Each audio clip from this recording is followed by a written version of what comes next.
We're going live, and we're going to share the page so everybody has it.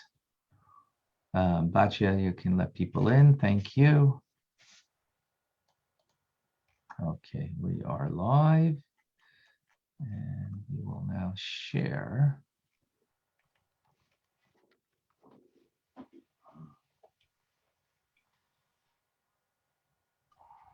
Okay.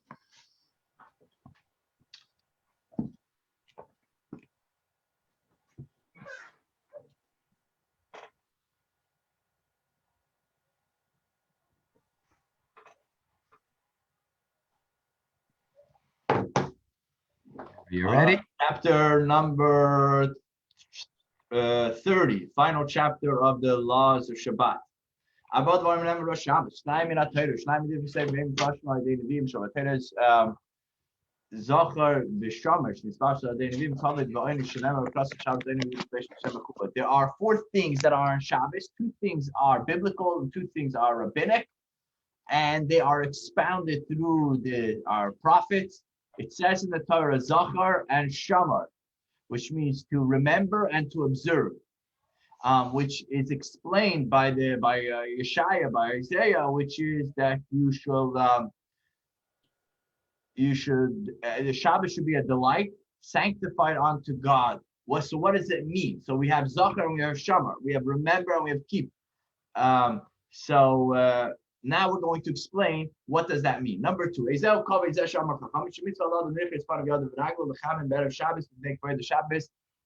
does it mean to honor Shabbat? Our sages say that a person should take a shower and wash himself up with hot water in honor of Shabbat. And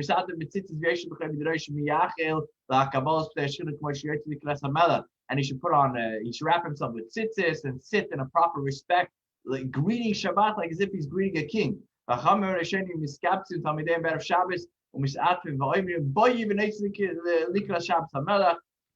the sages would gather all their students and they would wrap themselves and they would say, come, let us go and greet the Shabbat, the king.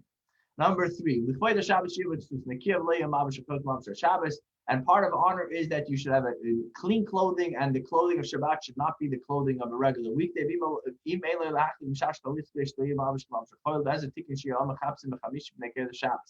And if you can't afford a special clothing for Shabbat, what you should do for Shabbat is you should allow the robe to hang lower than on the regular weekday, in order that it shouldn't be like the weekday. And Ezra, he instituted that people should do laundry on Thursday. Number 4, you should not. It's forbidden to have a meal before in the afternoon before Shabbat, but you're allowed to eat and drink. But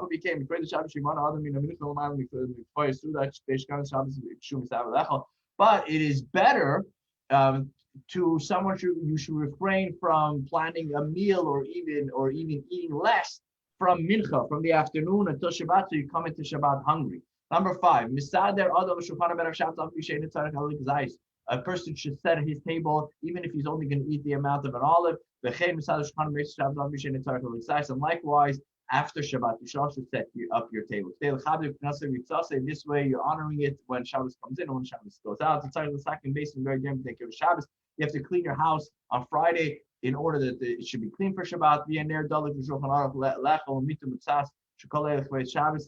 A person should have a lamp burning, a table prepared to eat, and a couch with spreads, meaning with food. All of these is a way to express the honor of Shabbat. Number 6,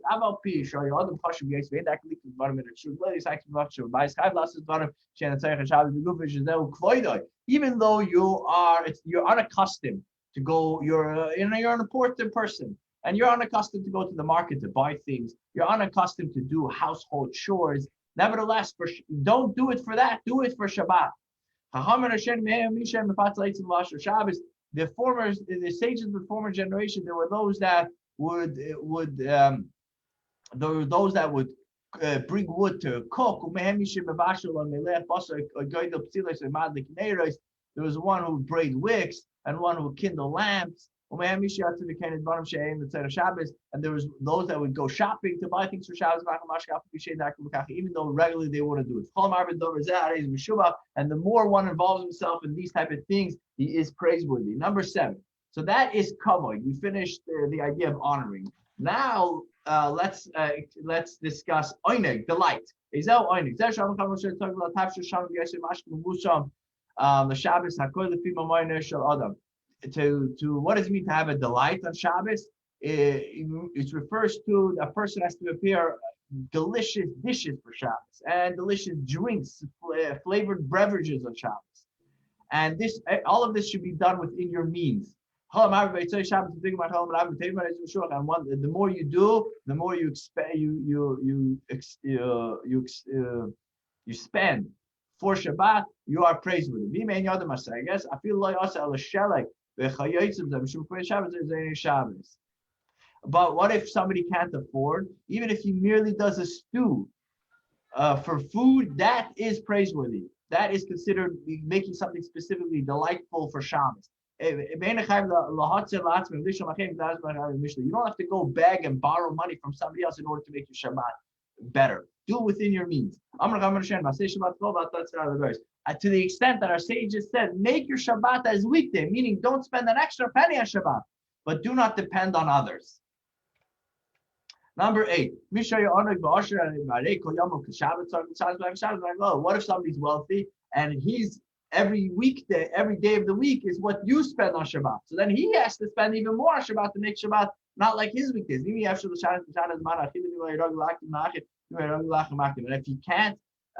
if you can't change the type of food, at least change the time that you eat the food. If during the week you eat early, on Shabbat eat late, and if during the week you eat late, on Shabbat eat early. Number 9.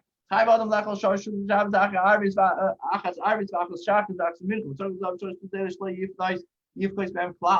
person needs to eat 3 meals: Friday night, Shabbos morning, and Shabbos afternoon. Even if you're a poor man and your livelihood is from charity, you should still have 3 meals. If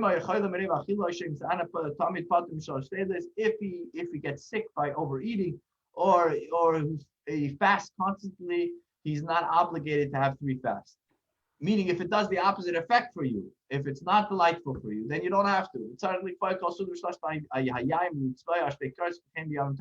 All of these 3 meals should be with wine, and you should break 2 loaves of bread. And the same thing is, these 3 meals should also be on the holidays. Number 10. Drinking wine on Shabbat is part of pleasure, as long as it's within your means.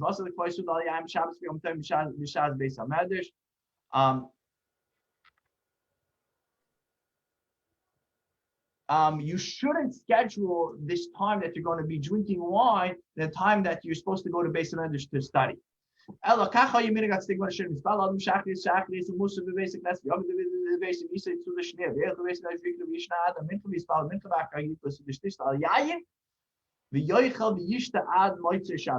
was the schedule of the tzaddikim rishonim, the original tzaddikim. They would daven shachris in the morning. They would go to shul to daven. They would come home and eat, but they wouldn't drink wine in that meal. That because they wanted to go back to the Beis Hamedrash to study all afternoon. They would finish studying. They would get back for the 3rd meal. On that 3rd meal, so they popped the bottles of wine and they drank and ate all the way till the end of Shabbat. Number 11. It's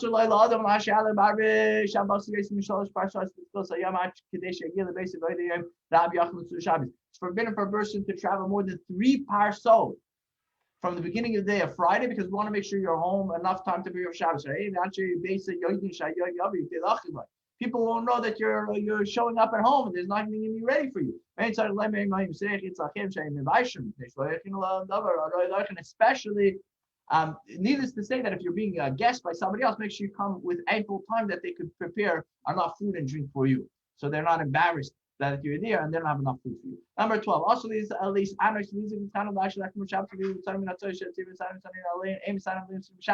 you are not allowed to fast or cry or do supplications or ask for mercy on Shabbat, even for distressing circumstances that generally the whole community will have to do that.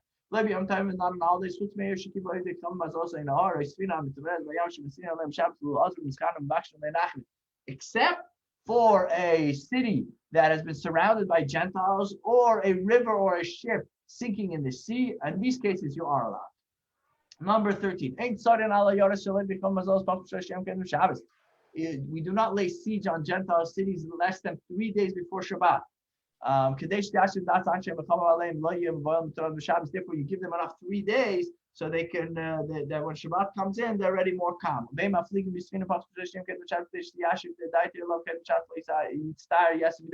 And also, you don't go on a ship for less than 3 days before Shabbat. So this when it comes to Shabbat, you're less anxiety. And for mitzvah, you can go even on Friday. And you should be agreement. There should be an agreement with the person on the ship that he stops. If, however, the agreement is not kept, it's fine. There's no consequence.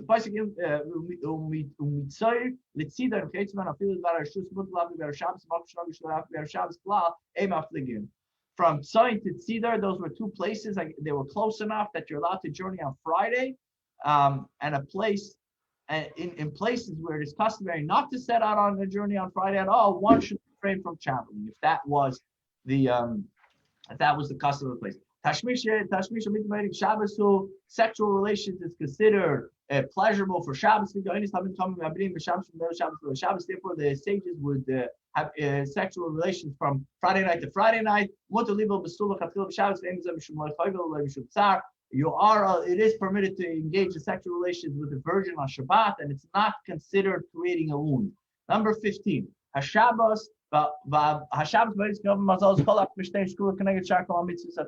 The Shabbos and idol worship is considered is the equivalent of all the mitzvahs. Shabbos is the eternal sign between Hashem and us. If you sin and all other mitzvahs, you are considered from the wicked. However,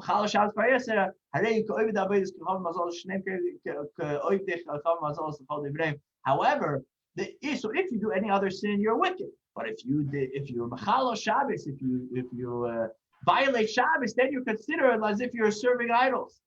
Our prophets say, therefore Isaiah says, happy is the man who does the following, and the mortal who holds fast to it. What's referring to? Keeping Shabbos without desecrating it. And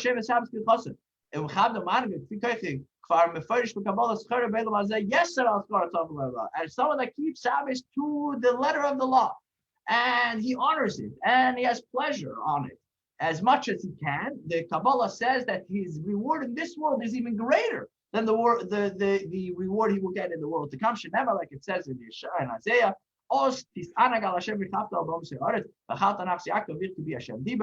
will then delight in Hashem. I will cause you to ride on the high places of the earth, and I will nourish you with the heritage of Yaakov, your ancestors.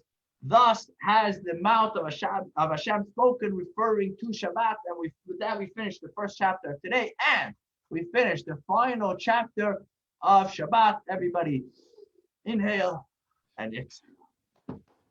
Great job. Amazing. Thank you. That was 30 chapters. I think it's the longest, most chapters of all of Mishnah Torah, and also lengthy. We now go. Have a great Shabbos, everyone. Shabbos. Thank you, Yosef. Okay, so we go now to Hilchos Erevin. Erevin is the idea of making of being able to put 2 places together, to take 2 areas and make them into one. And so Hilchos Erevin, introduction to this idea. Private domains, 2 private domains, right? Or to make a public domain into not public, but to make a Carmelis into a private domain. Right. Okay, so Hilchos Erevin Akdama, introduction to Hilchos Erevin. Mitzvah, it's a achas. There's one mitzvah, one positive mitzvah here, but it's midivrei seifrim. It's not biblical. It's rabbinic. And therefore it's not one of the 613. Obir mitzvah zu v'prakim elu. And to explain this, we're going to have these coming chapters. So halacha aleph number 1. Chatzar sheyesh ba shcheinim harbei kol echad mehem bebayis la'atzmai din teirahu sheyu kol metonim l'talta v'chol chatzar. So if there were a bunch of neighbors and they're all private domains, but different private domains, so biblically you should be able to carry from one to the other, from one private domain to another private domain. And from house to courtyard, and from courtyard to house, because it's all private domain. And so too would be by a mavoi, which is a courtyard, not a courtyard, an alleyway. Sheyesh le'lechi that has sides, or it has a covering. That everybody that lives in that area should be able to carry all of it. Everybody's open to that place should be able to carry. And from your yard, etc. So shekal mavoi rishus yachidu, because mavoi also this alleyway is also considered to be a private domain. And also a city that has a walled city, that's at least 10 handbreadths high. That has doors and it's closed at night. Because it's always a private domain. This is the biblical Torah. Avol halacha 2, rabbinic decree. The rabbis instituted that, and we'll see soon why, that we shouldn't be able to carry from one private domain to another private domain if there is a separation in between. Unless they mix it up in some way, which we're going to discuss in this chapter. They mix the private domains together before Shabbos, not on Shabbos, before Shabbos. Whether it's a courtyard, whether it's a pathway, Medina, or a country. And this came from the times of King Solomon and his court. Halacha Gimel number 3. Whether it's people that dwell in tents or in booths or they have some sort of encampment. So also in that case, you don't carry from one place to another until you make an eruv and you mix it up. But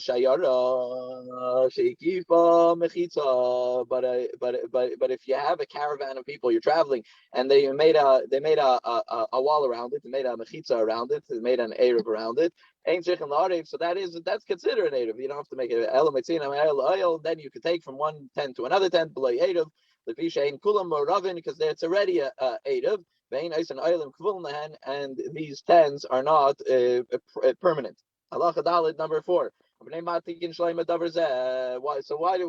we said that biblically you're allowed to carry from private domain to a private domain, but rabbinic not, and that comes from King Solomon. So what happened? What did he do?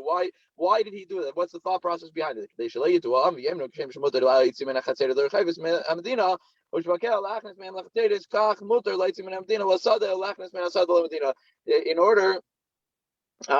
In order that they shouldn't, a person shouldn't say, "Oh, if I'm allowed to carry if from one private domain to another private domain, so then I'm allowed to carry outside also into the city."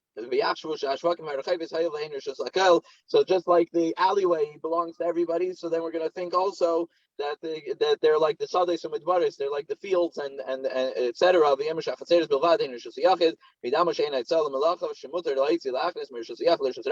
It will look as if you're allowed to carry from a private domain to a public domain, and therefore he disallowed it. Halacha hey number 5.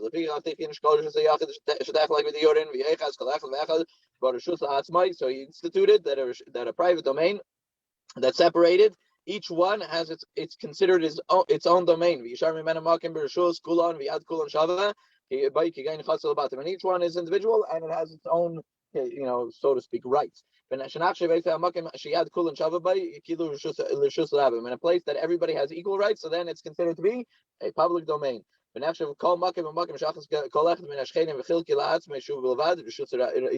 they took part of the courtyard, but they say, this part of the courtyard belongs to me, this part of the courtyard belongs to you, etc. So then, so that would be that person's private domain. And then you can take from your part of the courtyard to the public part of the courtyard. Just like you don't take from private to public. Ella.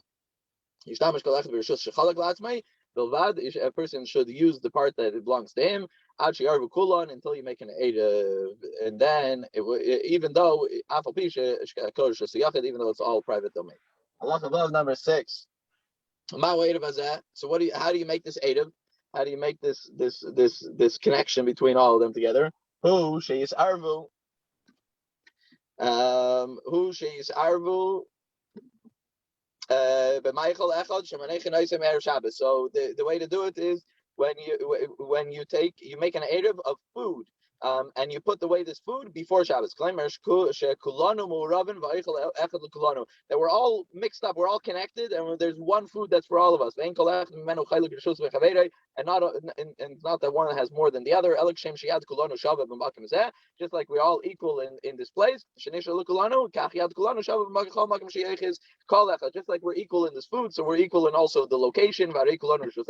And therefore, this whole private domain is one private domain instead of many individual private domains. So if you do it that way, and you make a marking, so to speak, so then you won't make a mistake to think that you're allowed to take out from a private domain to a public domain. Halacha 7. What is this called? This is because there are different types of eduvs, just so you should keep in mind. This is called eruv chatzeris. Eruv chatzeris means the joining of the courtyards. And if you're going to do an alleyway, so then it's called shituf, a partnership. Halacha ches number 8. When you're doing this eruv chatzeris, this eruv for the courtyards, you have to have a whole loaf of bread. If it's a bread that's a saw, meaning it's a saw, it's a certain size, but it's sliced, it's not a whole bread, so then it is not good. If it was whole and it was the size of an isar, very small. Yeah, in other words, very small, but it's still a whole. Right, but it's not sliced, it's whole. So then you could use it for an eruv.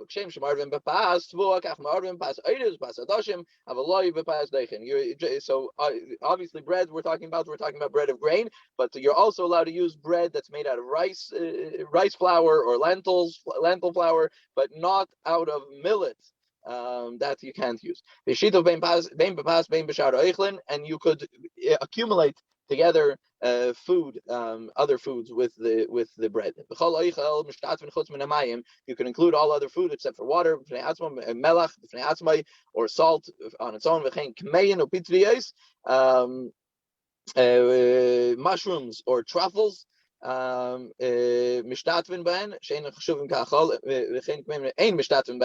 can't use mushrooms because they're not considered to be chashuv. Erev mayim in melach nasa kemorios. If he mixed the water with salt, so then it's considered to be so it's considered to be brine and umishtatvin, and then it's considered to be something that you could include. You can use for the lane, shitu for the lane. Yeah. That's now we're gonna talk about the lane. Halacha test number 9. How much, in order to do shituf, how much do you have to put it together? So it's it has to be the size of the dried fig. It has to be the size of the dried fig per person that's included in this lane, in this alleyway, or if you're doing it for the whole city, so then it's for everybody in the city. It has to be 18 or less. If there are more than 18 people, so then you have to put enough for 2 meals. So then it's like 18 dried figs, which is about 6 average sized eggs. But if there was thousands, so then it's enough to just do mazon shtei sudas, to put in food for 2 meals. Halacha yud number 10.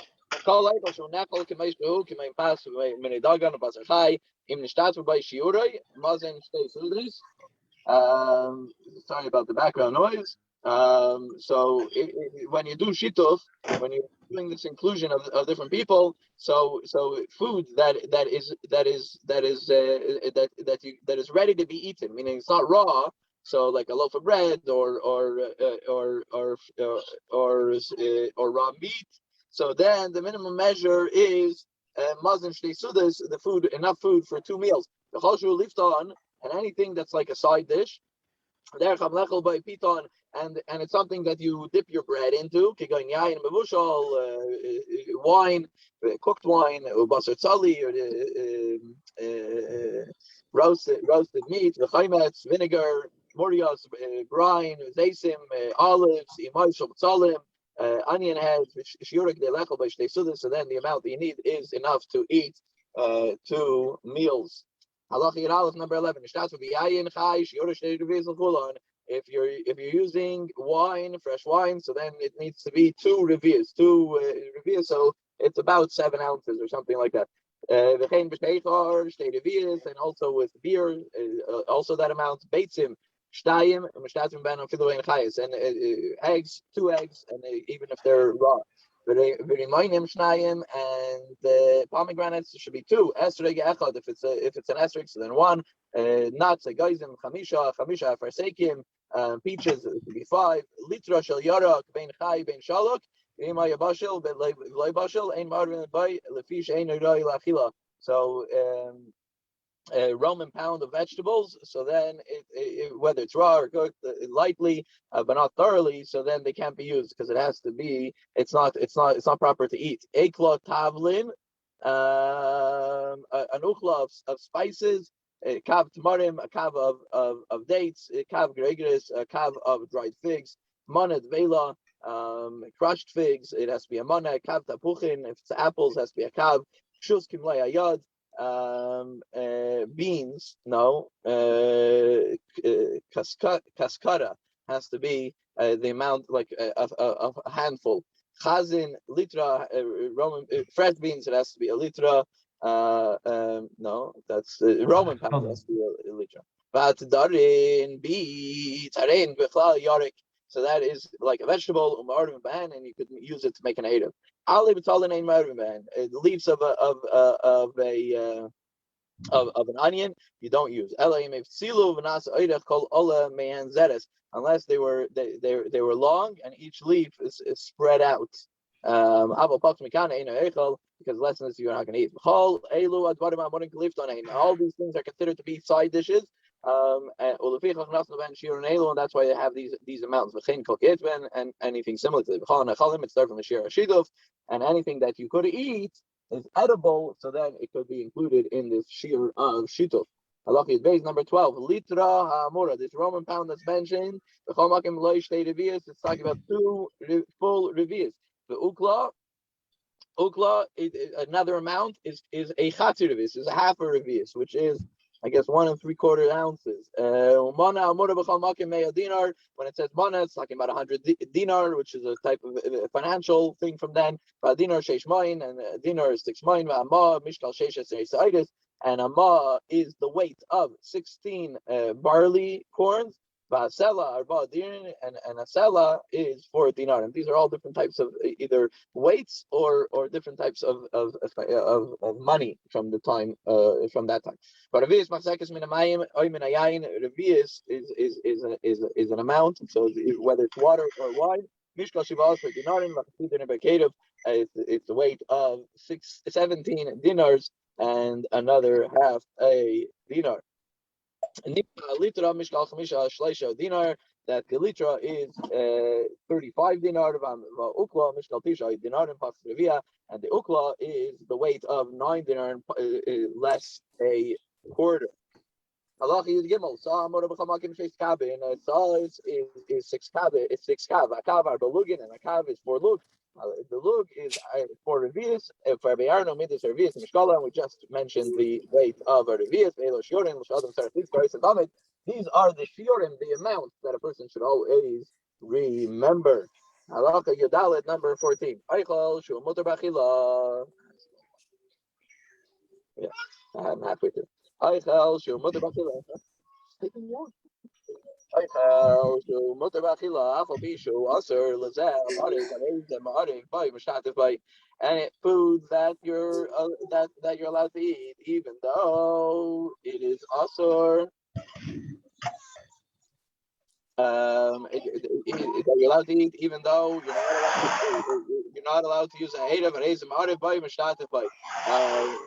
You can't use it for an erev, but you can use it for the shita. Okay, Todd, is that for me? Or is there someone else that needs to be muted?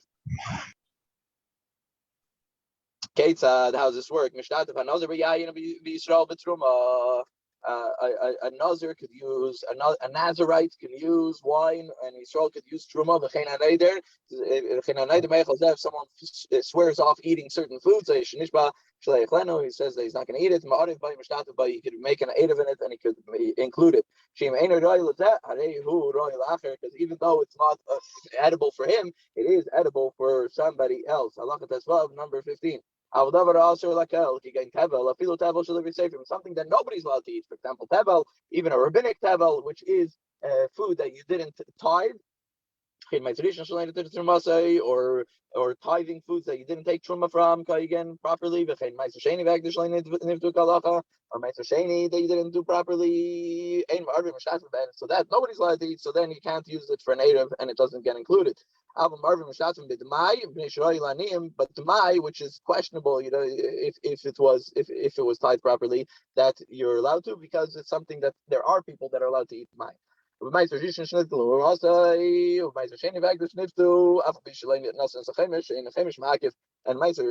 these other things that you didn't do properly, but still it's not ma'akiv, it doesn't hold you back from eating them, so therefore you could use it for an erev. You can use Meiser Sheni in Yerushalayim because you're allowed to eat it there, but you're not allowed to do it outside of Jerusalem. Halacha 16. How do you do this erev chatzeres of the courtyard joining? You take one challah, one whole loaf from each of the houses that are open to this courtyard. And you put it in one box, in one house. We bought a chaser from the houses of the courtyard. Even if it's not a house that someone lives in, another structure, you could put it there as well. If you put it, but you shouldn't put it at the gatehouse. But you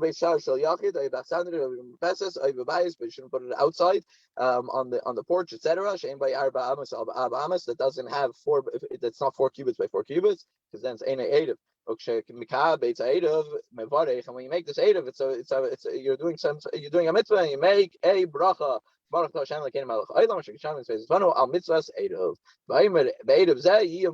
then you say what you're doing. So you make the statement that with this erev, that it should be okay, should be for everybody that lives around this courtyard to take from one house to the other house on Shabbos. And a katan should, someone before bar mitzvah should collect it. The place where you put the erev, you don't have to put bread. But if you're used to doing that, you don't change, because for ideas of peace. Halacha 17. So that's how you do it for a courtyard. But what about this alleyway, this lane? So you take the amount of a dried fig, not a whole loaf from each one. You take the amount of a dried fig from each of the people. You put it all into one box. In one of the courtyards, or one of the houses, even a small house, and here you could even put it into an open place, and then it's acceptable to make this shituf, to make this partnership. But if you left it in the air, then it's not good. Don't just leave it on the ground. If it's on the ground, it's not good. It has to be lifted from the ground at least a handbreadth. And you also make this bracha. And then you say, with this partnership, it would be okay for all the people that live around this alleyway to take in and out from this alleyway on Shabbos. Halacha number 18. if a person divides this Erev, instead of having it all together, they divide it up, then it's not an Erev anymore. But if you filled up the box and then you take some of the box and put it into another box, then it is okay. Halacha 19. So now if you're going to do the shituf, which is the partnerships, then you also have to do the courtyard Erev in order that the children shouldn't forget how to do a proper Erev. Because the children don't know what's going on in the alleyway. They know only what's going on in their house and in their courtyard. So they have to see it.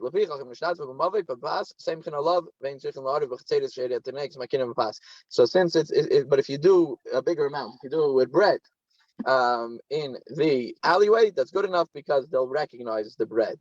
The children will recognize the bread. Now,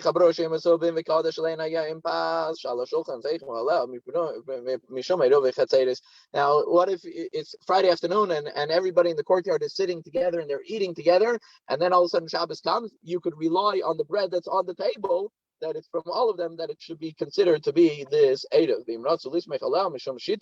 And you could also rely on it for this partnership. It could also be good for the alleyway partnership. Halacha Chav, number 20.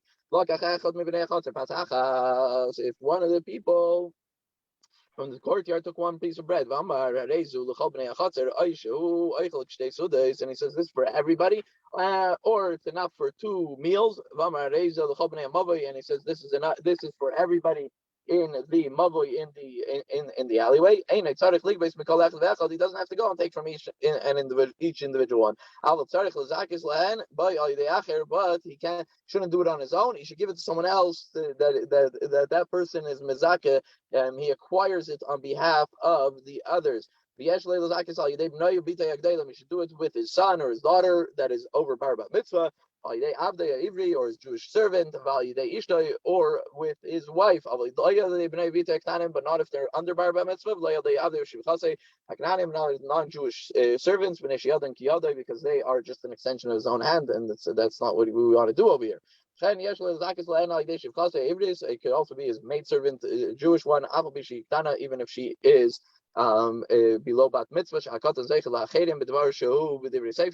katan could do it if it's not biblical. It's a rabbinic thing. He doesn't even have to notify the people in the courtyard or the people that live around the alleyway, because he merited them and he did it for them. It's a merit for him, a merit for those people, and you're allowed to do a merit for somebody without their knowledge, not in front of them. Halacha Chaf Aleph, number 21. You can't do this Erev only if you can't do it on Shabbos. You have to do it before Shabbos, Friday afternoon.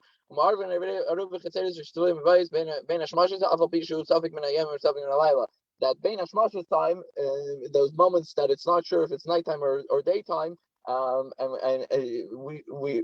since it's a suffix, so you're allowed to do it at that time. Huh? Suffix is a doubt. Since it's a doubt, so you're allowed to do it at that time. But it has to be that it's there and it's able to be eaten during this Bein Hashmashos. Lefichach, Bein Hashmashos literally means between the suns, between the sun going down and the moon coming up. But if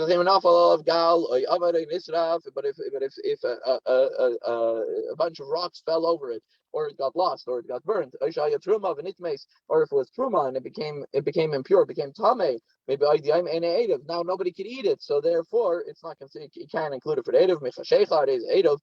But if it happened after it got dark, meaning after Shabbos came in, so then it is considered an erev. In Safek is erev, Shabbat erev kosher, and if it's a doubt, then it's okay, because a doubt you still have a kosher erev.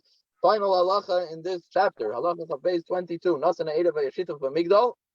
If he took the food into a tower, v'nal alav, and he locked it, and he lost the key, before it got dark.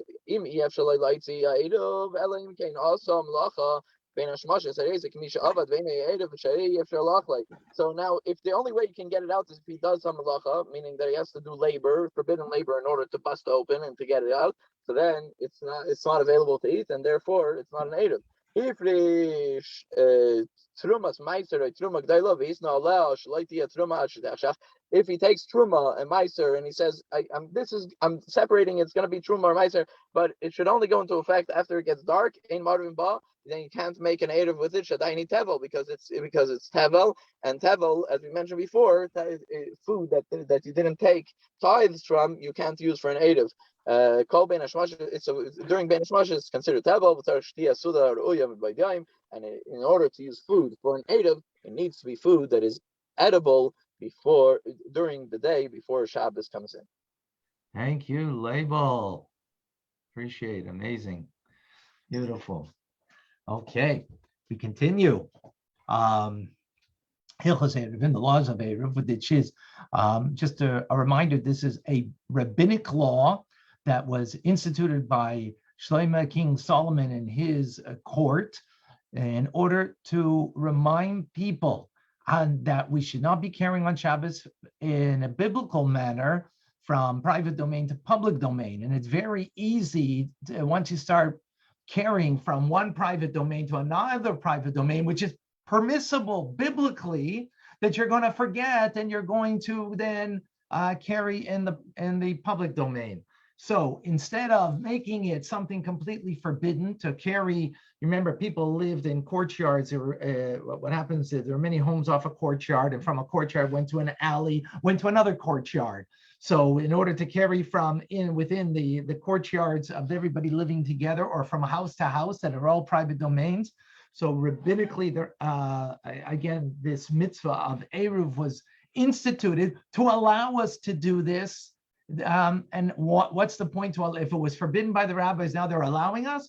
The idea is because we want to be mindful. So if we do something like making an Eruv, that gives us the mindfulness that we won't forget to cross from going from the private domain to the public domain. It'll always be there as that reminder. So that's the basic idea. Now in chapter 2, we're going to go into who has to participate. Now remember, again, imagine in a courtyard, you have many homes facing into the courtyard. And then from that courtyard, let's say you have 10 homes, there's an alleyway that's called the mavui. So chotzer is called the courtyard.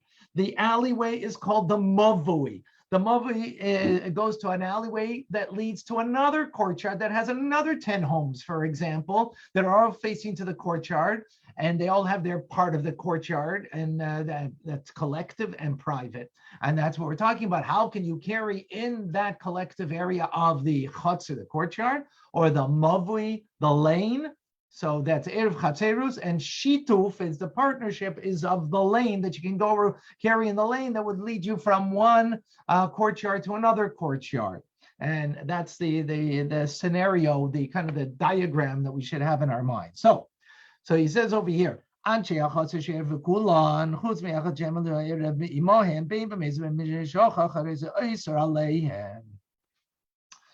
if you have inhabitants of the courtyard, and there's one person that isn't engaging in in making this Eruv, it forbids it for everybody. Whether he did it purposefully, whether he did it inadvertently, he is not being a part of it. He now makes it something that everybody can't carry, because everybody has to be engaged in this, involved in this, in order to allow everybody to carry in the courtyard. So therefore it becomes now you can't carry from your house into the courtyard, or for the courtyard into the house.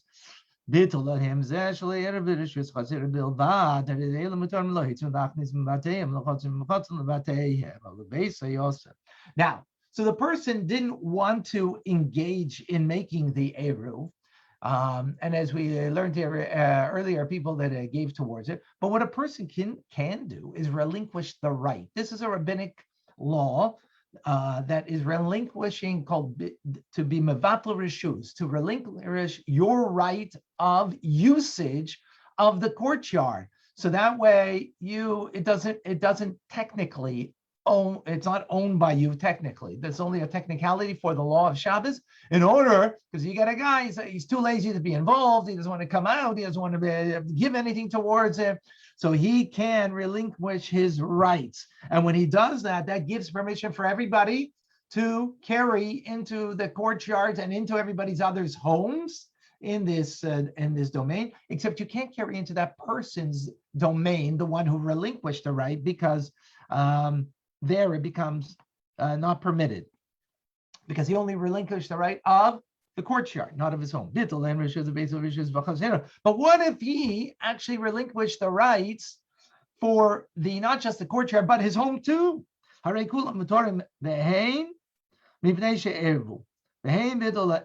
So now it becomes permissible. They can even carry into his home. Right?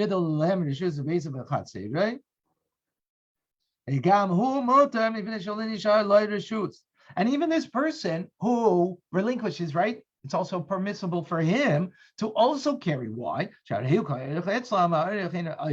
Because since he relinquished his rights, he's not like a homeowner now. So it's not a private domain. So therefore, since he relinquished his rights, he's like a guest. And a guest, it doesn't have the rights, or it is not the property owner, and therefore he can carry. That's the law. Remember, this is all rabbinic law in order to that we should not forget about the laws of carrying into the public, from the private to the public, which is biblical law. And therefore, these are the laws in order to give us the mindfulness on how we should be able to carry in the private, from one private domain to another private domain. Halacha 2.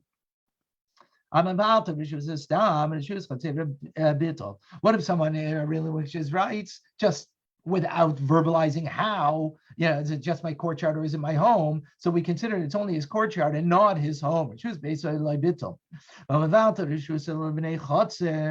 The person nullifies relinquishes his rights to the people of the courtyard. He has to relinquish that rights to each one individually, verbalize it to each one. To you, I'm relinquishing my rights. Now, what happens if someone had what happened if someone? Oops, I'm sorry, I haven't been moving. I'm doing it on my book. My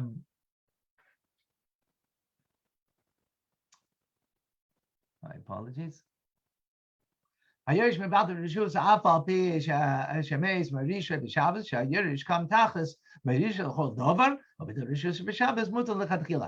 someone who had a home there did not, he nullified his, he relinquished his rights, but he died.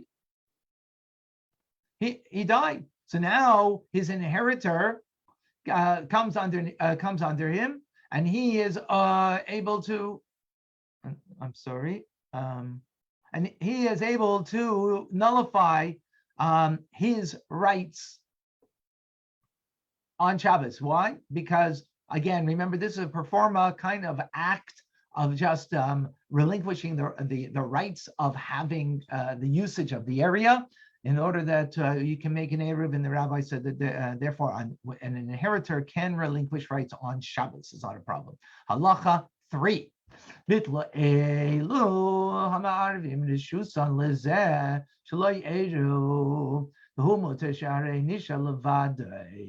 So if it's the other way around, in other words, those who are joined in the Eruv, they relinquish their ownership, their rights of the domain to the person who did not, right? So in other words, there's 10 people there, 9 people relinquish their rights to the person who wasn't involved over here. So so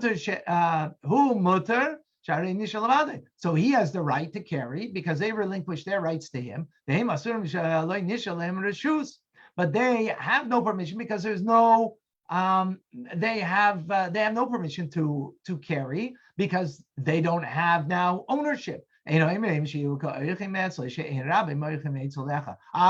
don't we say that they are like guests, because now they don't have the ownership rights for this purpose?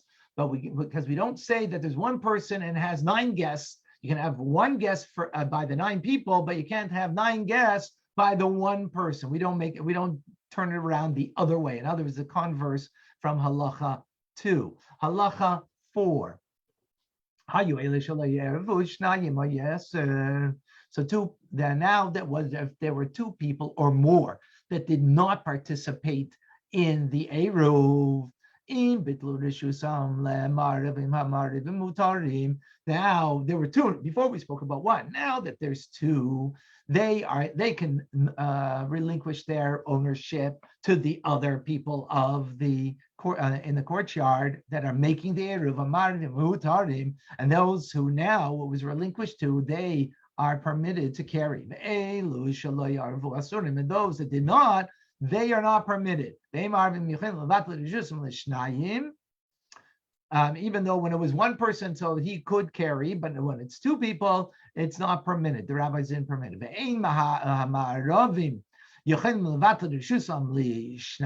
And you can't do it now the converse way. Let's say there's 10 people. 8 people are going to now, those who are involved in making the eruv, and they're going to relinquish their right to 2 people. That they did not relinquish their right.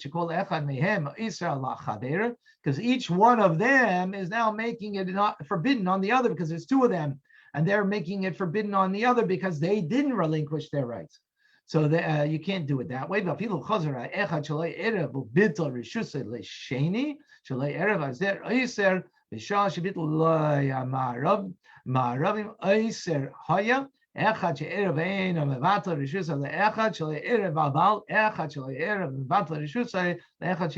so now he explains like this.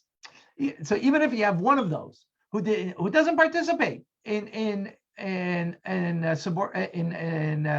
giving up his ownership, in relinquishing his ownership of his domain, right, to the other person who did not participate, they are still forbidden to carry, since the time when the others did relinquish their rights of the domain, he was forbidden to carry.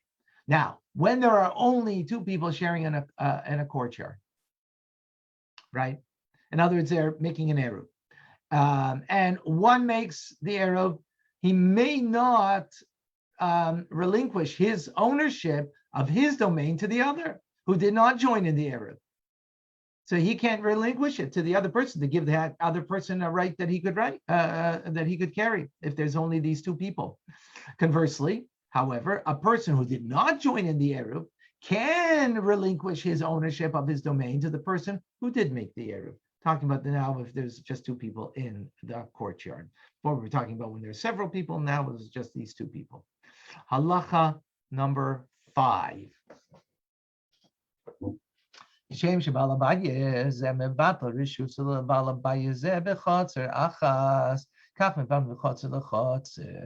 just as the homeowner can relinquish his right to a homeowner in this courtyard, in one courtyard, so we can also do it to another courtyard. Remember, let's say there's this courtyard, there's 10 doors, homes facing in one courtyard, an alleyway going to another courtyard. Can I now nullify my rights to a person in another courtyard, right down the alleyway to another courtyard? You can do that. And you can even go back and forth and nullify to each other, which then would give you permission to one another to be able to carry whatever is necessary. Okay, so how is this done? 2 people that are dwelling in one courtyard and they didn't make an error. One can subordinate his domain, in other words, relinquish his rights to the other. So when he nullifies it, right? So therefore, there's only one ownership over him. So therefore, he can now carry the other person in his courtyard. So he does that in order that he can, he needs to carry certain things to bring it home. So he can do that. Now the other guy can go back and he can relinquish his rights to the other guy, and the other guy can now carry and go from the Rishus. He can also carry now for his needs. He can do this several times. So this is, you can do this idea of relinquishing your ownership. Remember, this is a pro forma type of act that the rabbis are allowing you to do this in order that you have a capability that you could carry, but you will be now remembering that you would not come to violate the biblical law. So therefore, you can go and do this, what seems to be almost like a trickery, but it's not, in order that it allow people that they can carry, again, where? In the chutzner, in the courtyard, or here it's also from one area that there's a ruins that you can carry. In other words, to give us the permission that biblically we're allowed to carry from one private domain to another private domain, but rabbinically that we are not allowed, unless again we do the eruv. Halacha number 6.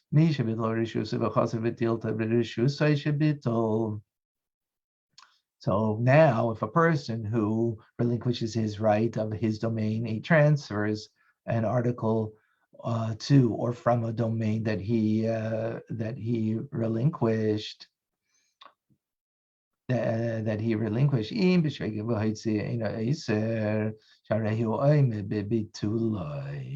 If he willingly transferred the article, his act causes the others to be forbidden to carry. Why? Because he did not maintain his commitment. Right?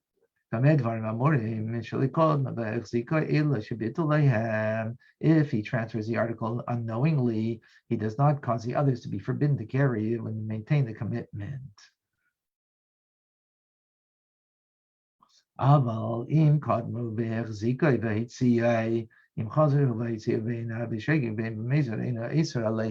When does this apply? When the others did not make use of the privilege granted to them first. If, however, the others made use of the privilege granted them first, his act does not cause the others to be forbidden to carry. That regardless of whether he transferred the article willingly or unknowingly. Okay. Now, halacha seven. Shnei batim. B'shnei tzidei reshus harabim. There are two houses on opposite sides of the public domain, right? So there's a public domain between them. Now came non-Jews, and they made a mechitza. They made some kind of a division that surrounded the area, a partition. So the partition doesn't now make it that they are now in two private domains, right? Which now would make it only a rabbinic law, right? Before Shabbos, it was biblical. There was a reshus harabim, a public domain between these two houses, and now the city workers came and they put up some kind of configuration that partition off the street, the public domain. So it doesn't now nullify the public aspect of it. And they're not able to make this eruv as a result.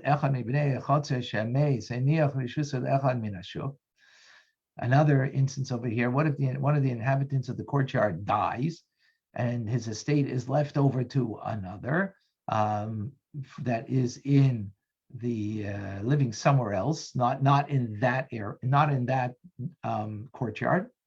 So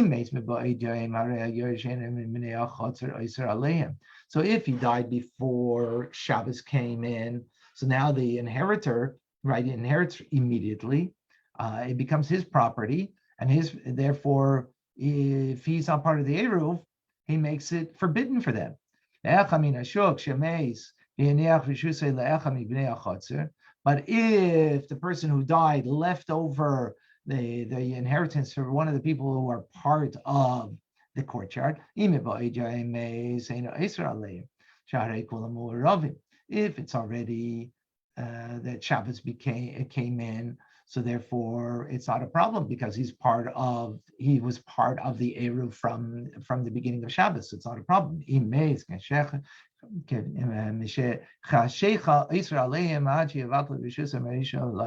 But however, if the person dies when Shabbos is coming in, it didn't come in yet, so it became his. He needs now to nullify his portion in order that you can be able to carry on Shabbos.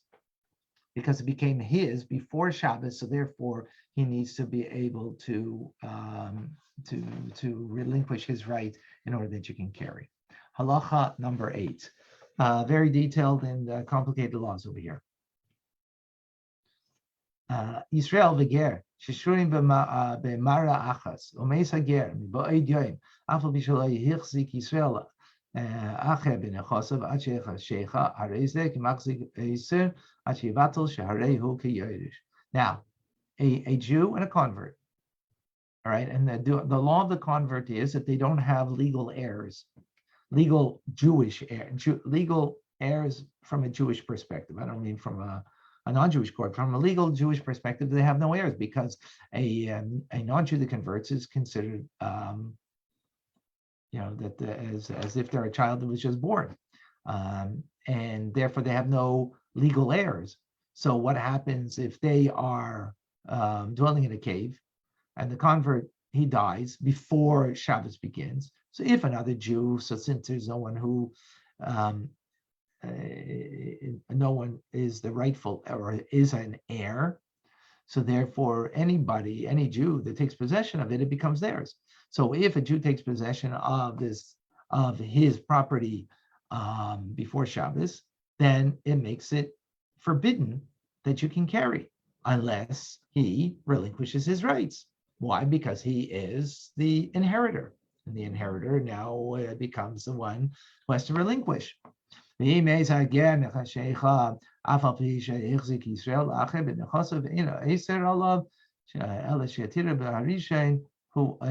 but if the convert dies after Shabbos came in, even if one Jew takes possession of the property, he doesn't cause carrying to be forbidden. Why? Because it was already granted, because the Jew and the convert, they already made the eruv. So it doesn't nullify because he passed away, it doesn't take away from the fact that he already made the eruv, and therefore he can continue still to carry. Halacha number 9. So now we have another issue over here. Remember, we're speaking here about the parameters of these laws, and therefore they're very complicated. And the whole idea over here is that everybody needs to be involved and engaged in making this eruv, because we want to make sure that everybody has mindfulness that they should not make a mistake of going from a private domain into a public domain. Because if you can carry in all the courtyards and all the lanes back and forth, it's will be very forgetful about carrying in the public domain from a private domain. Now, what happens? If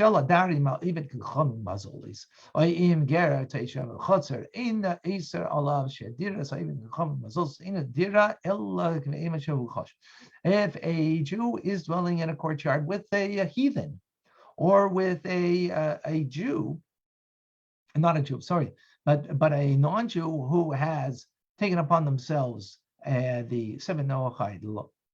One second.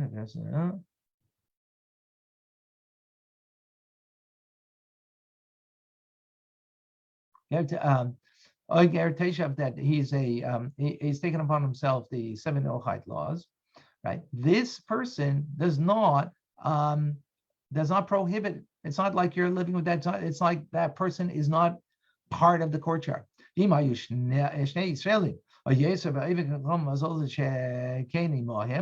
If, however, 2 Jews are sharing a courtyard with a non-Jew, so his presence causes them to be forbidden.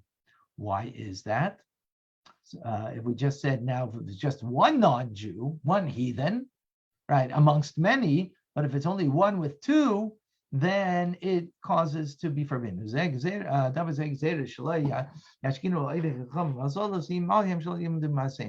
are afraid that when you're going to have a small amount of Jews living with a non-Jew, we're going to learn from their actions, and they're heathens, they're pagans, and we're going to learn from their ways. And therefore, there's a decree that therefore you cannot make an eruv with them.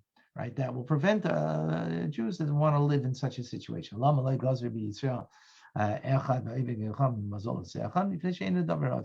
why is it if there was two Jews and one heathen, then there was a decree? But if it was one Jew and one non-Jew, there wasn't, because that's not a thing that is usually found.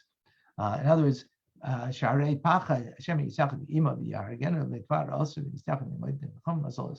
because with one Jew living with one non-Jew, there was always fear the Jews had that non-Jew was going to kill the Jew. And that's why we're not allowed to, the sages forbid that we should be alone with a non-Jew, because again, as heathens and pagans, we're afraid of the things that they might do to us. But when it was two Jews and one, was not a problem. Halacha. Two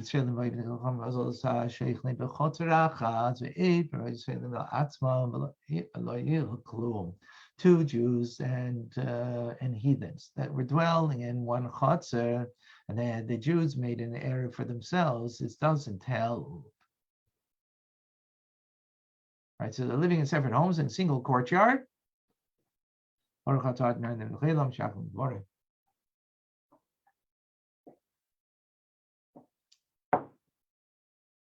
So this doesn't help. One second. Something we need to see. Give me one moment.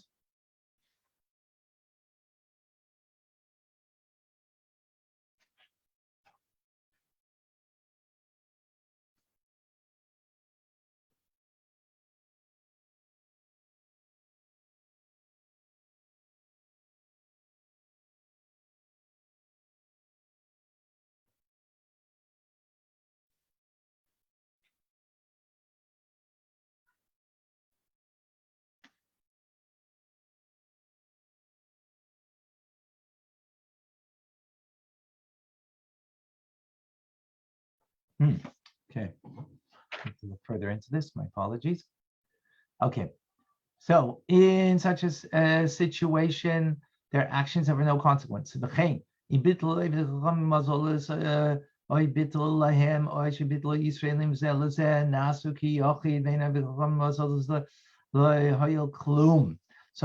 happens if you're going to now relinquish your ownership?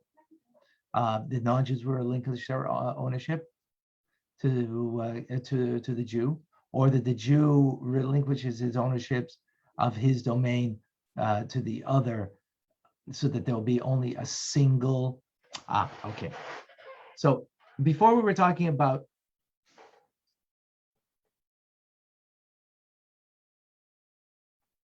two coaches, one leading to the other.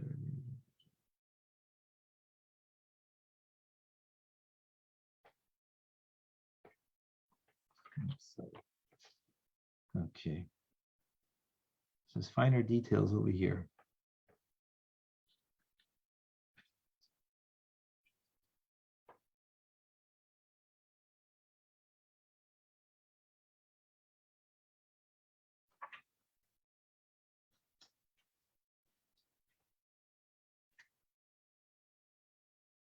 Okay. So they cannot subordinate or to relinquish their rights in this instance. For an Erev may not be established where a non-Jew is present. And not also, they cannot relinquish their rights of one person's domain when the non-Jew is present. So what can you do in such an instance? The only alternative that you can do is that you can rent the non-Jew's domain, so it becomes the Jews, as it were. So likewise, if there are many non-Jews that are present, they must rent their domains to the Jews, and afterwards the Jews establish an Eruv. Only then can you carry.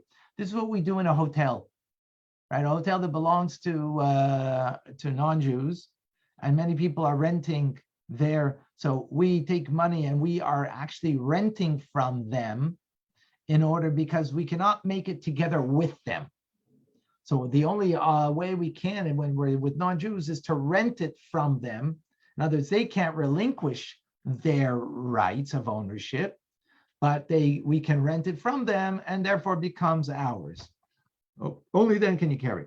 So when a Jew rents from the non-Jew's domain, then he can establish the eruv for other Jews, allowing all the Jews to now to be able to carry, right? Now, it's not necessary that every Jew has to get into this agreement with the non-Jew. It's enough that one Jew rents from the non-Jew, so therefore it becomes now his capability of now making the eruv with the other Jews that gives them the permission that they can carry in that courtyard. Remember, it's a shared courtyard that we're talking about, okay? Now, halacha yadal.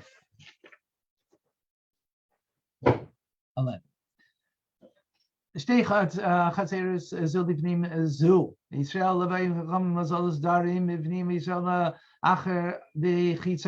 Now, if there's two courtyards, right, that they're leading one into the other, Jew and the non-Jew, the Jew is living on the outer courtyard, and the non-Jew is living in the inner courtyard,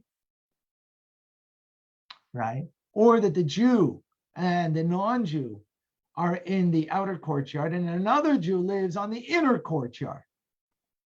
So the fact that there is a non-Jew that's present there causes that to be forbidden to carry in the outer courtyard until we rent the domain of the non-Jew that then will be used by the two Jews, that they can now make an eruv, and therefore they can carry from the inner to the outer courtyard. Halacha 12.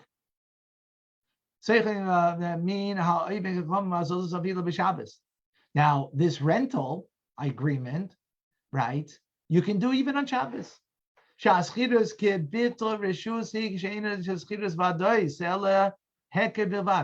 what is this rental?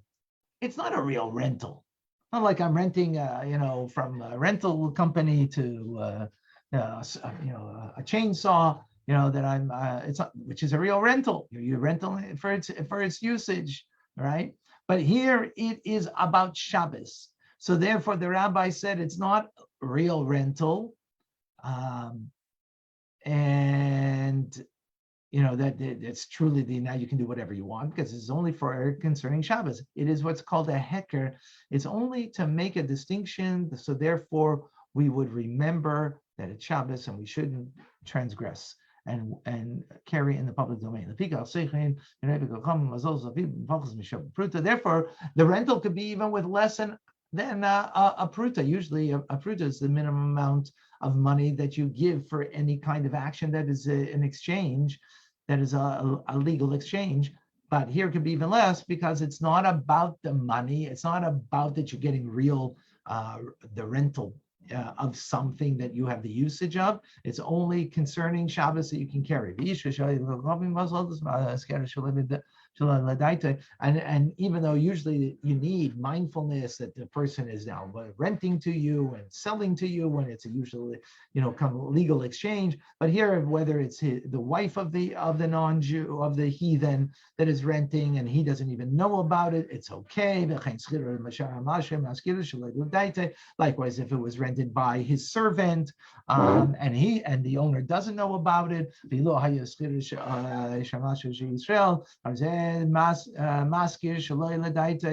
even it was a Jewish servant, it's also okay.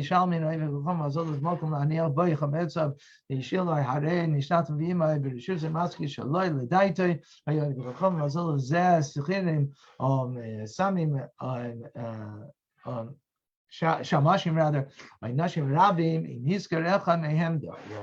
so accordingly, we can rent out the non-Jews even domain without his knowledge. If the heathen, whether he has many workers, servants, or wives, it's sufficient. One of them rents him out again because this is not about a true legal, allowance of usage of the property. It's just about you being able to carry something there. It's not now that I rented it, I can go build something there after Shabbos. No. Halacha 13. Two Jews and a non-Jew are dwelling in one courtyard.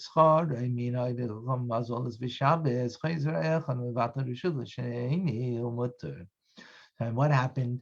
You rented now from the non-Jew on Shabbos. Remember, we said we can do that because it's not a real legal exchange. So the one who rented, he can now go and relinquish his rights to the second, and it now becomes permissible, right? Because this was all done on Shabbos. So you can relinquish rights on Shabbos, but you can't make an Eruv on Shabbos. You can relinquish rights on Shabbos, you can rent on Shabbos, but you can't make the actual Eruv on Shabbos. So here, the only way you can make the case that you can carry on Shabbos is because you relinquish your rights, and you can do that on Shabbos. You did it. The second person then now gives the permission for both of you to carry.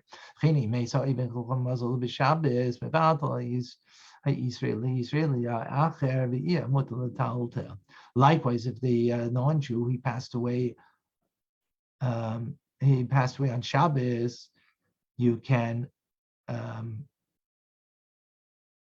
and you already had rented from him. Nonetheless, you can still relinquish your rights to another Jew on Shabbos and carry, even though he had passed away, and seemingly now the transaction has been nullified. It hasn't. Number 14.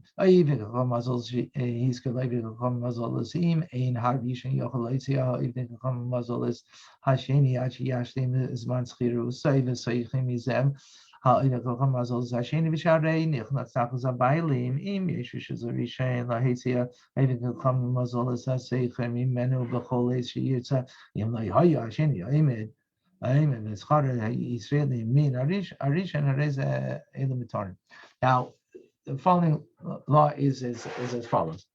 So one non-Jew rents his property to another non-Jew, right? So now who do you have to rent from in order to be able to get it? Is it from the first person or the second person? So if it's impossible for the owner to evict the second person, then you will have to now rent from the second person, right?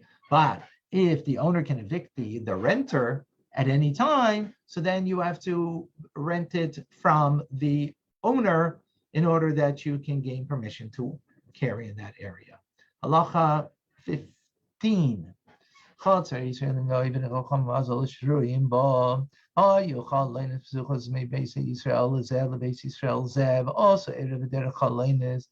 now what happens if you're dwelling in a courtyard with Jews and non-Jews? Remember, the non-Jews don't allow you that you can make an Eruv, right? But unless you rent from them. But what happens if you have windows that are next to each other? Open up windows from here, my house to another Jew's house in the courtyard. Can I make an Eruv that will be able to pass not through the courtyard, but through the windows? I can pass from me to my neighbor. So you're allowed to make an Eruv through for the windows. So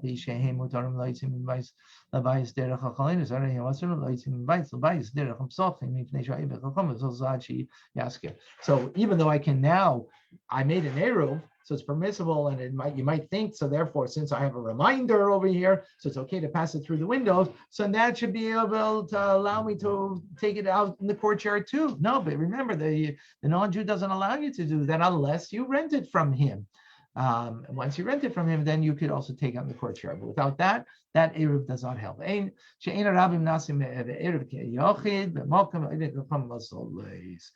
whenever the non-Jew is present, even though we have a group of Jews that are coming together, we cannot make it an individual domain unless, again, we rent it from the non-Jew. Halacha 16, rather, last halacha. Now,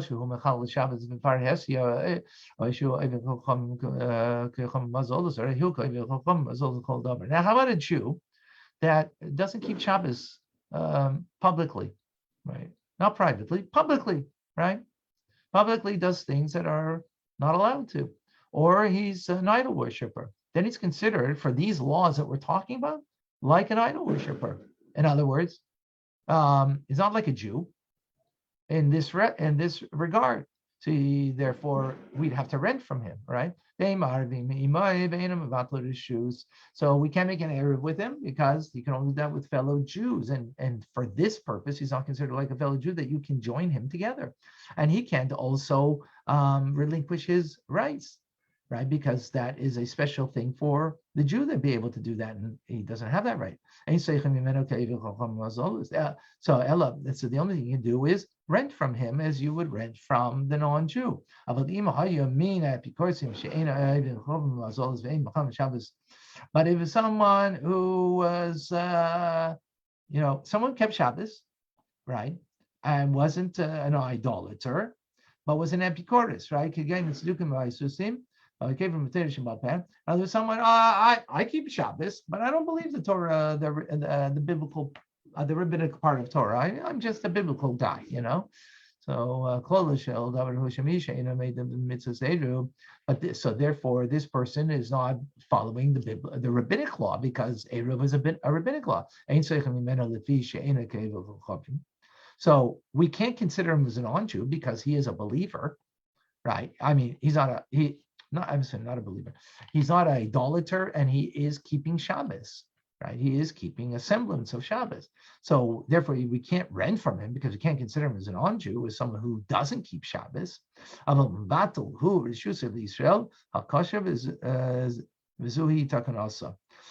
what he could do as a Jew, he could relinquish his rights to a proper Jew.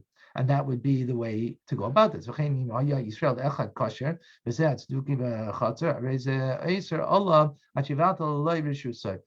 only way you can make an Eruv with such a person who is not a believer in the rabbinic law, therefore you can only have him relinquish his rights because he can't be part of the Eruv. And with that, we conclude. Phew.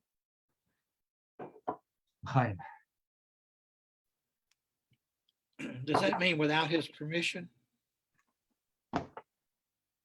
No, it means with his permission. The only time we spoke about without permission, entire permission, was you could get it from the non-Jew's wife, right? The property owner back in the day was the man, right? So you think you need the property for him to rent to be from the husband, but the wife could do it. Even his servant could do it. Even a servant can do it. Right. Remember, this is not a legality. This is not like I'm buying your property and now I could throw down your home and build me condos. Right? That's not what we're talking about. The idea that we're talking about, that you're renting the domain, that you have permission, that you own it for the purpose of carrying on Shabbos.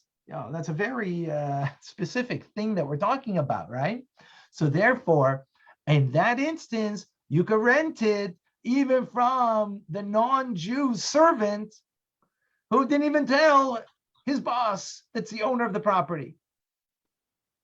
Is that clear?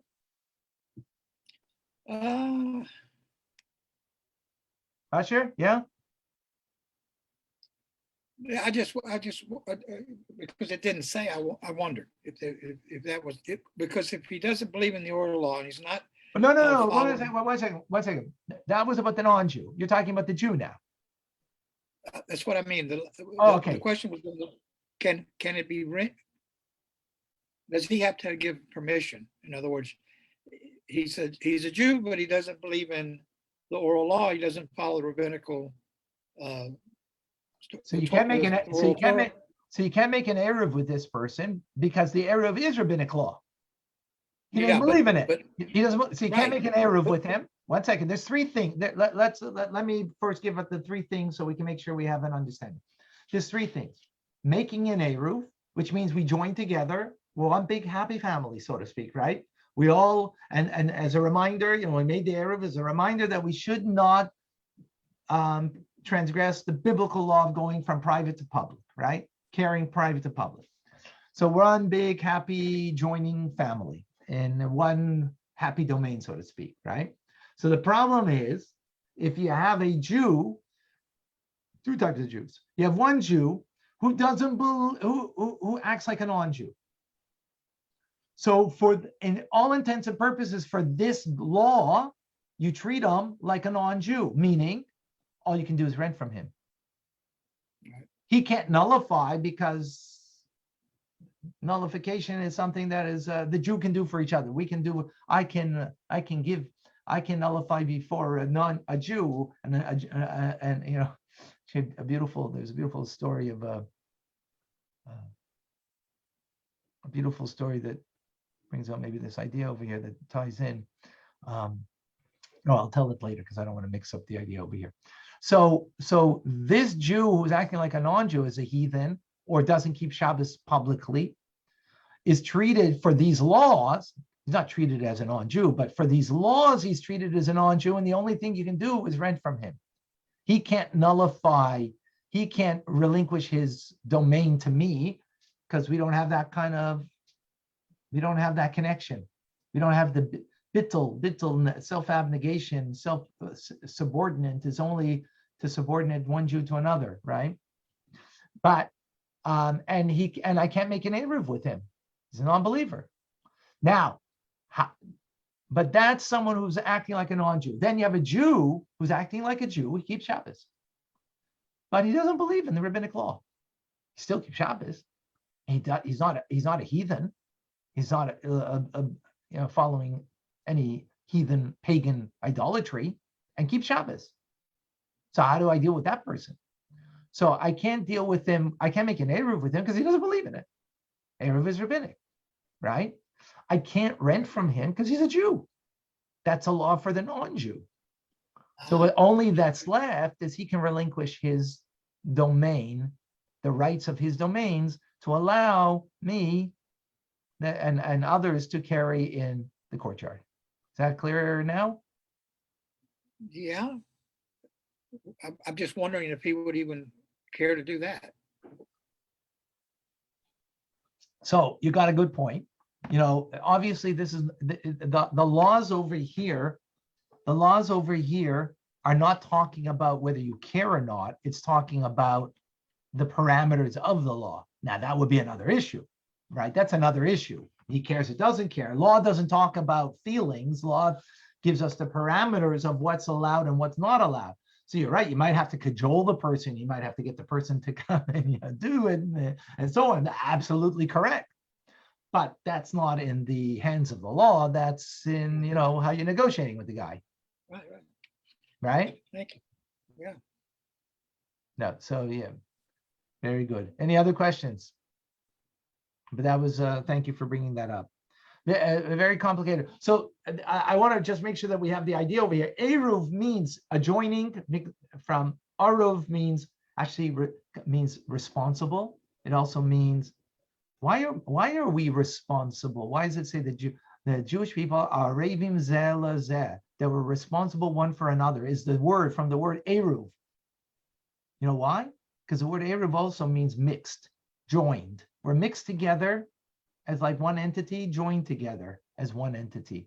That's the Jewish people. We're joined together as one people. Now, the problem is I got my home, you got your home. So that separates us, right? So we need something that's going to join us. So what joins people? Food. As we learned the first chapter, you bring food together. That will join us together, that we will now be one happy family. And of course, we will not come and do anything wrong by carrying from the private to the public domain that we shouldn't do. So this is the play on the words over here of Eruv, right? Which means the joining in. It means responsible. Why? And what's the connection between the two words? Why am I responsible for another Jew? Because we're joined together with another Jew. So here comes the rabbis and say, we are responsible for each other. We have to make sure that we take care of each other. How are we going to do that? Well, we have to make sure Shabbos is a very important thing. We don't want to transgress it and to carry from the private to the public. And we might forget. We might forget to do that. So we are responsible for each other. How are we going to do that? Well, since we're living in the same courtyard and our houses are there, one private, right? Which again, biblically we're allowed to carry, as we learned in the first chapter. However, that being said, still so we need to be responsible for each other. To come to Shleiman, his court of law, and said how you're going to do that is by making it not permissible unless we take responsibility for each other. How are we going to do that? We're going to share in some common bread together that joins us together to remind us that we're here to serve God, and we shouldn't take what's private, make it public. We shouldn't take what's public and make it private. What's for the public is for the public, what's for the private is for the private. Just a nice thought that is not the Rambam's teachings over here, but to bring this all together to give a little more sense to it. So in this chapter, the first chapter, we got the general principle of the law, right? This chapter was what's called joining, and how can I now, right? How can I be adjoined? So since we're inherently adjoined together, right? Jews are inherently joined together. Therefore, remember, this is all rabbinic law. This is all rabbinic law that the prohibition is rabbinic, the allowance is rabbinic. So they're making up the whole idea of where the parameters are. So when it's a bunch of Jews together living, that's, the way in the Holy Land in particular, there's laws about non-Jews living there. If they're not living there, we learn that in Rambam. If they're not living there and accepting 7 Nochide laws and so on, right? A heathen is not permitted. So, these things happen. So they're living there. So if it's Jews, so all Jews normally will want to join together, but then you're going to have the Jew that's not so, not so responsible and feels joined with others and doesn't want to join. So there's an answer to that person. Okay, nullify your rights. You don't want to, in a positive way, be participant in the Eruv, to give something to this. Well, at least subordinate yourself, nullify your part, your domain to me, to the others, to the other people in the courtyard, so that we can have the pleasure of being able to carry in the courtyard.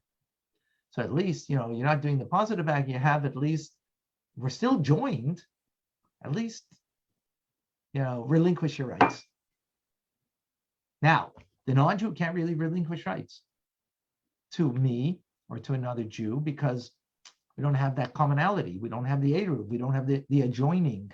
So you can't, adjoin together with a non-Jew, because what's there to join?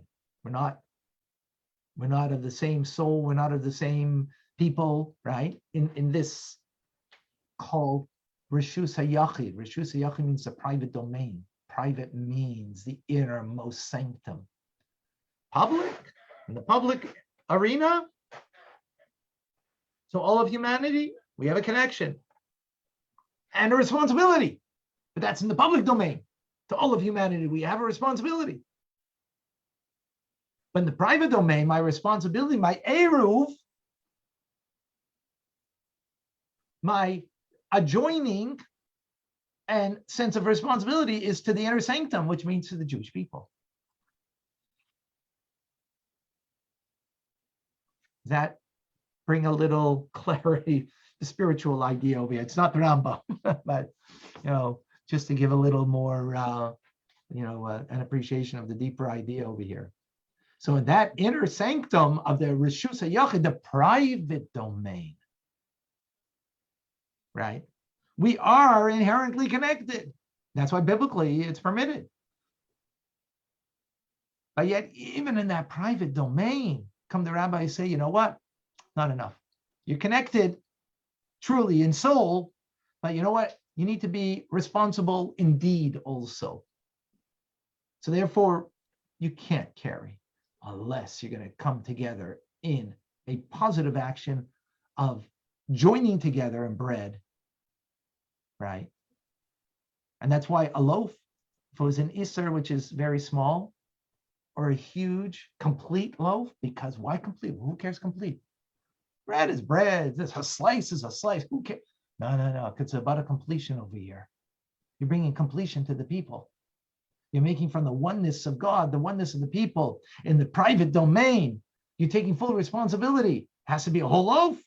The whole loaf, whether it's a small loaf or a huge loaf, doesn't matter. It doesn't slice it though. You can't slice it, right? Can't divide it.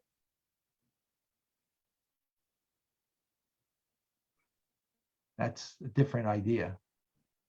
That's just some of the spiritual connotations that are going on, which, by the way, we don't have enough time always to go through this, but because look how long we learned today, for a long time. Is that some more clarity on the issue? All right, beautiful. A question. Yes, David, go ahead. You have a question? Yeah, go ahead.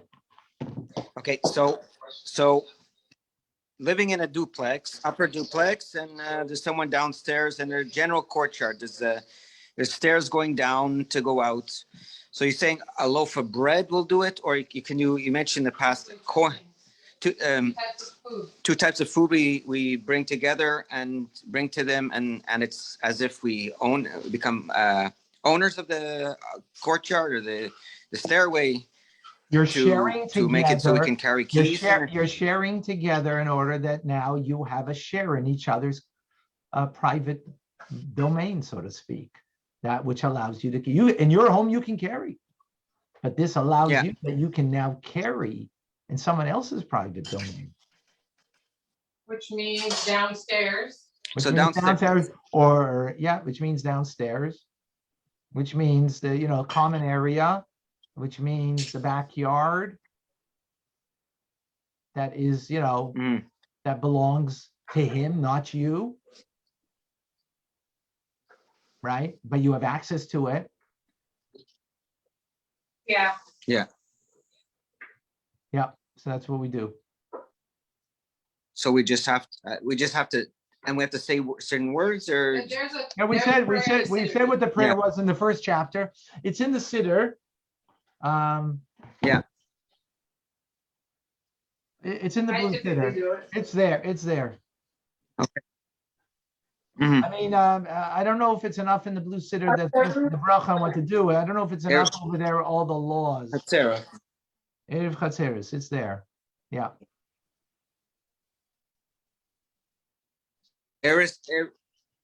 Second question about a hotel. You mentioned now we're renting a domain, or renting a private room. Now, to carry in there or to carry within the hotel. So that's what we explained. First of all, so it belongs to a non-Jew. You have to rent from them. They cannot. Yeah. They cannot subordinate themselves to you, or by nullifying their domain to allow you to have the usage, right, to relinquish their right. That's a rabbinic action that is allowed to do. You can even do on Shabbos, remember, because you're not doing it. It's not like you're signing a contract over. You're not signing a contract, right? There's nothing here. It's just I verbally say I relinquish the rights of my domain to you, so which allows you now to carry, right? That's not doing an eruv. Oh. That's relinquishing the right, right? Which you can even do on Shabbos. You can even do that on Shabbos, right? So, but for a non-Jew, he can't relinquish the right, right? What you can do for a non-Jew is you can rent from the non-Jew, right? So you can give a token amount, because it's not like you're buying the hotel so you can now do whatever you want with the hotel. You're just buying the right that a Jew could carry on Shabbos. That's what you're, right? So it's really a pro forma, more of a symbolic act of giving permission. That's what the rabbis are doing. Remember, it's the same rabbis that said that it's not permitted to do this. Same rabbis are now giving you the permission how you could do it, right? It's the same, the same rabbis. So they're saying this is how you can do it. So you can even rent it on Shabbos. Now, I don't know, you should do it before Shabbos, because you actually got to give $1. or something like that, to make the. You go to the front desk, or What do I usually do with the manager? What you're renting a hotel or something? What are you doing? When JLI makes a Shabbaton, when JLI makes a Shabbaton, that's what the rabbi comes and he goes to the manager who has the permission, right? And he rents it. The truth is, it probably could be anybody at the front desk, as we learned earlier. It could be the servant, but usually do with the manager. And just it's good that they should be aware of what we're doing. And you're renting it from them in order that we have permission, right? We have the right. In other words, what we're renting from them is the right that the hallways and the everything there belongs to us only as much as the right that we could carry on Shabbos. That's it. yeah, just Not that I have a right now. I could go and do whatever I want with that space, right? That's what's going on. You got it? Okay, I got to run. All right, folks. Good Shabbos, everybody. Okay. Wonderful Shabbos. Thank you all. Shabbat Shalom, Shabbos. everyone. Good Shabbos. Shabbos, good Shabbos. David. Chavez, thank you. Way to go, guys. Way to go.